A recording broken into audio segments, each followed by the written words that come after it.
आज मैं कश्मीर की गल नहीं करांगी, आज मैं सिर्फ जम्मू की गल करांगी। मैं उस जम्मू की गल करांगी जिथों मेरा बचपन गुजरा है। बड़ा सोहना जम्मू। इस जम्मू में मैंने जिंदगी के बहुत ही खूबसूरत दिन गुजारे हैं, चाहे वो स्कूल की बात हो, चाहे वो कॉलेज की बात हो। और कहां गुजारे हैं? अपने घर में नहीं, हंसराज डोगरा साहब के घर में, केडी सेठी साहब के घर में। और तब जाके मुझे मौका मिला ये देखने का कि डोगरा होता क्या है, डोगरा कल्चर क्या है। कभी भी उन्होंने मुझे ये महसूस नहीं होने दिया कि मैं मुसलमान हूं, ये हिंदू है। ये है जम्मू। मुझे याद है जब मैं कॉलेज में पढ़ती थी तो आपको मालूम है कॉलेज में लोग जाते हैं अलग अलग जगह, जियारत में भी जाते हैं, गुरुद्वारे में भी जाते हैं, मंदिर में भी जाते हैं। तो मैं अक्सर माता वैष्णो देवी के यहाँ जाती थी और उस दिनों बहुत ज्यादा पैदल चलना पड़ता था, पैदल। आज तो बहुत सुविधा है।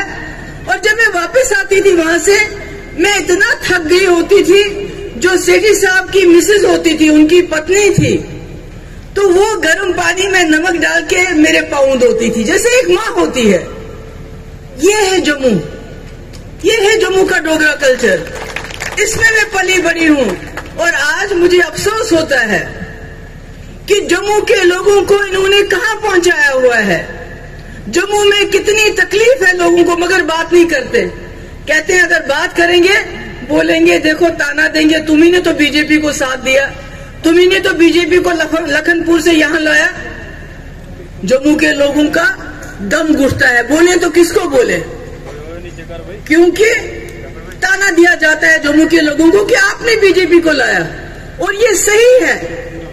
अगर जम्मू के लोगों ने बीजेपी को वोट नहीं दिया होता 2014 में, तो मुफ्ती साहब जम्मू की खातिर फिर बीजेपी के साथ शायद हाथ नहीं मिलाते।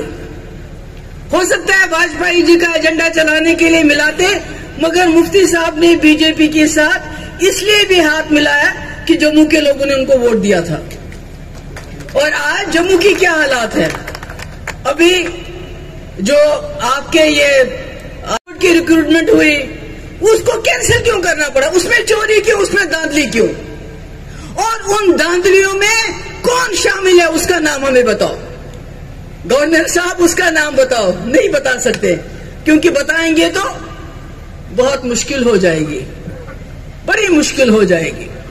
ये जो करप्शन की बात करते हैं, मुझे बताइए, बीजेपी कहती है हम दुनिया में सबसे बड़ी पार्टी है, होंगी, मगर बीजेपी दुनिया की सबसे अमीर तरीन पार्टी है। जिनके पास सबसे ज्यादा पैसा है वो बीजेपी है। वो कहां से आया? क्या आप कभी सोचते हैं कि वो पैसा कहां से आया? ये 8 साल में इनके पास इतने ज्यादा पैसा कहां से आया? वो पैसा आया कि किसान का लोन ये माफ नहीं करते हैं, 1 लाख, 2 लाख, 3 लाख। मगर जो बड़े बड़े इनके दोस्त हैं, अडानी हो, अंबानी हो, दूसरा नहीं हो, तीसरा नहीं हो, उनके लाखों करोड़ लोन माफ करके उसमें हिस्सा मिलता है इनको। आपको समझना चाहिए इस बात को। तभी एक एक दफ्तर इनका 100-100 करोड़ की बिल्डिंग बनता है। वो कहां से आया? ये जो 2014 से पहले 100 रुपए का गमछा बांधते थे गले में, आज 80,000 का गमछा डालते हैं। कहां से आया वो? बताइए मुझे, कहां से आया? जो ऐनक पहनते थे 5,000 की, आज 1.5 लाख की ऐनक पहनते हैं। बताइए कहां से आता है ये? तो ये जो अपने आप को बड़े वो समझते हैं कि हम ईमानदार हैं, सबसे अगर कोई करप्ट जमात है तो वो बीजेपी है, जिन्होंने लोगों की जेबें काट काट के अपनी जेबें भरी। अपना जो एक एक एमएलए की बोली 50 करोड़ रुपया। जब इनको सरकारें गिरानी होती है, जब ईडी फेल हो जाती है, सीबीआई फेल हो जाती है, एनआईए फेल हो जाती है, करप्शन ब्यूरो फेल हो जाता है, तो फिर पैसा काम करता है। 50 करोड़ रुपया दो, एमएलए खरीदो और सरकारें गिराओ। ये बात करते हैं ना जमहूरियत। किस जमहूरियत की बात करते हो आप? कौन सी जमहूरियत आपने लाई? आपने जमहूरियत का बेड़ा गर्क कर दिया। लोग चुनते एक सरकार को, आप पैसा लेके ईडी के जरिए उस सरकार को गिराते हो और अपनी सरकार बनाते हो। आप कहते हैं पंचायत राज। अरे पंचायत राज यहां जवाहरलाल नेहरू ने लाया था, जिसको आप गली गली बदनाम करते हो।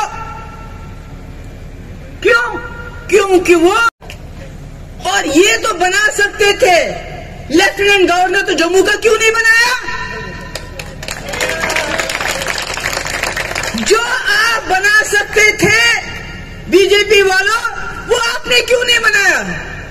आपने लेफ्टिनेंट गवर्नर यूपी से, बिहार से, इधर से उधर से क्यों लाया? क्या जम्मू में इस काबिल कोई नहीं था? अरे किसी को ना सही तो करण सिंह जी को ही बनाते, महाराजा हरि सिंह, उन्हीं को बनाते। छुट्टी तो आपने उनके दादा परदादा के नाम दे दी, मगर उनको ही बना लेते, किसी और को बनाते, किसी बीजेपी वाले को ही बनाते, पर बनाते तो सही। आप तो कहते हैं चीफ मिनिस्टर बनाएंगे, वो तो लोगों ने बनाना है। अगर वो ना सही तो जम्मू का चीफ सेक्रेटरी बनाते। हाँ? क्या? खामोश हो जाइए। क्या जम्मू में कोई इस लायक नहीं है जो गवर्नर साहब का एडवाइजर बन जाता? कोई नहीं इस लायक, ताकि जम्मू के लोग उसके पास जाके उसको अपनी दुख दर्द सुनाते। चेयरमैन जेके बैंक दुहाई देते रहे, कश्मीरियों ने खाया, कश्मीरियों ने खाया, तो कम से कम चेयरमैन जेके बैंक ही बनाते, जो जम्मू के इस वक्त जो यहाँ की इंडस्ट्री ताला लगी पड़ी है, कम से कम वो उसके पास अपना दुखड़ा तो रोते। क्या दिया जम्मू को, बताइए मुझे। जब देने की बारी आती है तो हिंदू मुस्लिम, हिंदू मुस्लिम, हिंदू मुस्लिम। जम्मू का ट्रांसपोर्टर जो है वो इस वक्त बहुत दुखी है, मेरे पास भी आए मिलने के लिए, और आज उनका दुख ज्यादा हो गया है। क्यों? कश्मीर को सजा देते देते कश्मीर का फ्रूट हमारी मुल्क की मंडियों में ना पहुंचे, उसको 8-8 दिन टनल के उस पार रोका जाता है। ये भूल जाते हैं जम्मू कश्मीर का रिश्ता ऐसे है। अगर जम्मू का कश्मीर का सेब है तो ट्रांसपोर्टर जम्मू का है। आप जब कश्मीर के सेब को रोकते हो तो आप उस ट्रांसपोर्टर का भी नुकसान करते हो, जिसने लाखों रुपया कर्ज लिया है, लोन लिया है, उसको भी नुकसान करते हो आप। मगर इनके लिए वो ऐसी कोई चीज नहीं है। बेरोजगारी सबसे ज्यादा जम्मू कश्मीर में, आपको पता होगा 32%, और जितनी भी नौकरियां इन्होंने आज तक दी उसके लिस्ट कैंसिल किए। क्यों? ये तो आते हैं, ये तो बहुत बातें करते हैं जी, यहाँ परिवारवाद था, करप्शन था। आज ये करप्शन कौन करता है? आज अगर सब इंस्पेक्टर की रिक्रूटमेंट हुई, FA